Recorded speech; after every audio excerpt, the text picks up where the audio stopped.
Assalamualaikum warahmatullahi wabarakatuh. Bismillahirrahmanirrahim. Alhamdulillahi rabbil alamin. Wassalatu wassalamu ala asyrafil anbiya wal mursalin Sayyidina Muhammadin wa ala alihi wa sahbihi ajma'in. Qala al-muallif rahimahullahu ta'ala wa nafa'na wa iyyakum bi'ulumihi fid dharain amin ya rabbal alamin. Kata pengarang rahimahullahu ta'ala, hadis ke-42, golongan yang selamat. An Auf bin Malik radhiyallahu anhu qala Rasulullah sallallahu alaihi wasallam افترقت اليهود على 71 فرقة وواحدة في الجنة و70 في النار وافترقت النصارى على 72 فرقة و71 في النار وواحدة في الجنة والذي نفس محمد بيده لتفترقن أمتي على 73 فرقة واحدة في الجنة و72 في النار قيل يا رسول الله من هم؟ قال الجماعة. Rawahu Ibnu Majah. Arti hadis daripada Auf bin Malik radhiyallahu anhu berkata, Rasulullah SAW bersabda, umat Yahudi telah berpecah belah menjadi 71 golongan, maka hanya satu golongan saja yang masuk syurga, dan yang 70 lagi akan masuk neraka.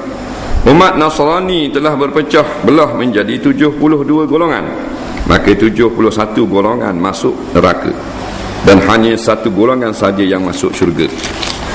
Demi Tuhan yang berdiriku di dalam kekuasaannya Tuhan, umatku akan berpecah belah menjadi 73 golongan. Hanya satu golongan sahaja yang masuk syurga, dan 72 lagi akan masuk neraka. Sahabat bertanya, golongan mana yang selamat? Nabi SAW menjawab, mereka adalah jamaah, ini golongan Ahlus Sunnah wal Jamaah. Hadis riwayat Ibnu Majah. Hadis ni mungkin selalu kita dengar tentang perpecahan umat. Dalam hadis yang kita dengar tadi, 3 umat berpecah. Umat Nabi Musa, umat Nabi Isa, dan umat Nabi Muhammad sallallahu alaihi wasallam. Nabi sebut dalam hadis yang kita dengar tadi, umat Nabi Musa alaihissalam berpecah kepada 71 puak, 71 masuk neraka. Manakala umat Nabi Isa alaihissalam pula berpecah kepada 72 puak, 71 masuk neraka. Dan umat kita, umat Muhammad sallallahu alaihi wasallam, pecah pada 72 dalam neraka. Firqah ni maknanya kumpulan yang ramai. Kalau 3 orang tak panggil firqah, mana golongan ni ramai. Macam kita kata ini golongan terpelajar, mana ramai. Golongan terpelajar di Malaysia, mana juta orang. Mana firqah ni berjuta-juta orang. Umat Nabi Musa, umat Nabi Muhammad, umat Nabi Isa berpecah belaka. Bukan maksud hadis ni umat orang Yahudi satu golongan yang masuk syurga. Jangan faham gitu. Maksud hadis ni satu golongan saja yang tidak sesat daripada umat Nabi Musa alaihi salam. Begitu juga satu golongan saja daripada umat Nabi Isa yang 72 puak, satu je yang tak sesat. Umat Muhammad 73, satu saja yang tak sesat. Jangan kata orang Yahudi masuk syurga kak.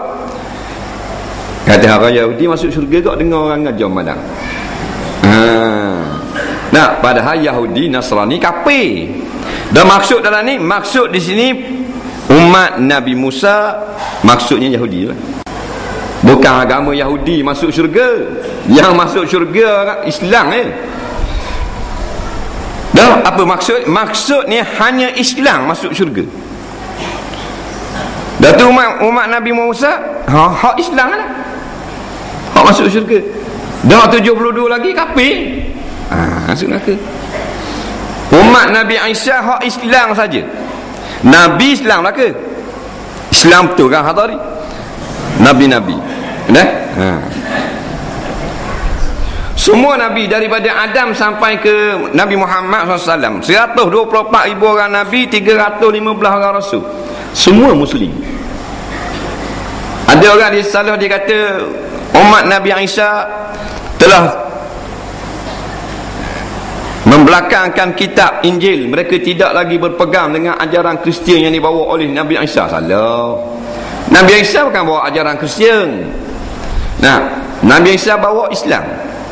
Cuma syariat tu berbeza. Agama Islam lah ke? Nabi Ibrahim Islam tak? Nabi Yaqub semua Nabi Islam, Muslim lah ke? Cuma syariat berbeza. Syariat tu maknanya di beberapa hukum berbeza, hak lain sama, bukan semua beza. Jadi kalau kata ada juga ke orang Yahudi hak Islam je, hak lagu mana? Bila maknanya wafatnya Nabi Musa alaihi salam, mereka tetap mengikut kitab Taurat sebagai panduan.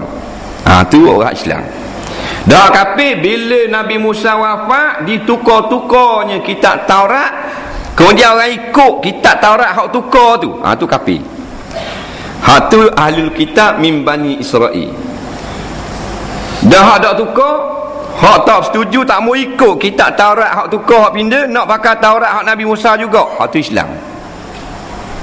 Kemudian dilantik pula Nabi Isa alaihissalam, jarak ratus tahun tu. Nabi Musa dengan Nabi Isa tu 1000 tahun. Nabi Isa dengan Nabi Muhammad SAW 500 tahun jarak. Jadi 1000 tahun lepas wafat Nabi Musa alaihissalam, dilantik pula Nabi Isa alaihissalam dengan kitab Injil. Maka yang beriman dengan Nabi Musa, yang beriman dengan kitab Taurat, beriman pula dengan Nabi Isa, tak tolak dan terima pula hukum Injil, tetap Muslim. Patuh hak lawang Nabi Isa, hak tak mau ikut Injil, nak pakai Taurat juga, kafir pada masa itu. Situlah kafir, sepuk. Kemudian hak puak-puak hak ikut Nabi Isa, sama ada dia tu baru lahir zaman Nabi Isa, maka orang beriman dan Islam lah dia. Atau dia lahir dah keturunan dia tu pegang dah kitab Taurat, kemudian beriman pula dengan kitab Injil Nabi Isa, Islam juga dia. Bangkit Nabi akhir zaman Nabi Muhammad SAW, sama ada dia pengikut Musa, pengikut Injil Nabi Isa, beriman pula dengan Quran dan Nabi Muhammad, maka dapat nama Muslim lagi. Hak tolak pula Quran, kafir pula situ. Nampak lagi? Jadi dikatakan kafir kitabi ni, kafir tu tak ada beriman. Tak, kafir ni makna kafir. Kafir, Cik Dik kata. Faham? Bila tolak Quran, kafir. Jadi kafir ni daripada pengikut Nabi Musa, Nabi Isa, bak pergi panggil kafir. Sebab bila bangkit Nabi Muhammad tak mau beriman, maka dapat nama kafir. Esok hari ni tak kafir lagi. Kemarin tak siapa lagi berita Nabi akhir zaman dah. Ada di Mekah. Hari ni siapa berita Nabi akhir zaman dah, ada di Mekah dah no. Jadi hak Islam tadi, hak beriman dengan kitab Taurat, kitab Injil, jadi kafir selalu. Bila? Kerana dia tak mau beriman dengan Nabi hak Mekah ni. Faham ni kisah? Nak jadi ahli kitab, kafir ahli kitab. Maka oleh kerana mu ni dah tak beriman dengan Nabi Muhammad, walau beriman dengan Nabi Isa dan Musa, dapat title kafir, kekal dalam neraka. Dan kalau ikut pula Nabi Muhammad, macam berapa orang para sahabat daripada golongan Yahudi Nasara, ikut pula Nabi Muhammad dan beriman dengan Quran, Islam. Tu. Dan berapa panggil kitabi? Kitabi maknanya turun kitab. Ada kitab Yahudi Nasara, ada kitab. Kitab Yahudi, kitab